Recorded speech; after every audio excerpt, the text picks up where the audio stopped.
سورہ الحمزہ۔ شروع اللہ کے نام سے جو بڑا مہربان نہایت رحم والا ہے۔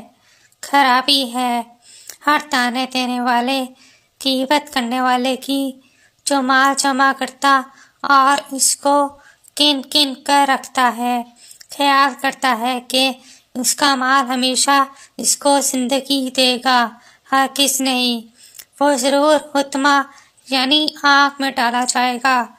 اور تم کیا سمجھتے ہو حطمہ کیا ہے؟ وہ اللہ کی بھڑکائی ہوئی آگ ہے جو دلوں پر جا لپٹے گی اور وہ اس میں بند کر دیے جائے گے اونچے اونچے ستونوں میں، یعنی ان لوگوں کو بھاگنے کے لیے کوئی جگہ نہیں ملے گی۔ حمزہ کا مطلب ہے غیبت کرنے والا یا بدکاری کرنے والا۔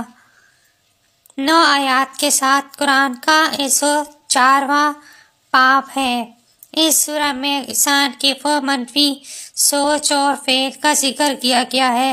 یہ ان لوگوں کی مذمت کرتا ہے جو دوسروں پر بہتان لگاتے ہیں، چاہے باتوں سے ہو یا عمل سے، اور تصور کرتے ہیں ان کی اپنی دولت انہیں موت سے بچائے گی، اور جہنم کی وہ سزا بیان کرتا ہے جو اس کا انتظار کر رہا ہوتا ہے۔ سورہ الحمزہ پڑھنے کے فائدے۔ اس میں یہ بتایا گیا ہے کہ غیبت کرنے والے اور غلط طریقے سے مال جمع کرنے والے کے لیے سخت سزا ہے، اور ہمیں غلط کام کرنے سے بھی خبردار کیا گیا، جو آپ کو برائی سے پیچھے ہٹنے کا درس دیتی ہے۔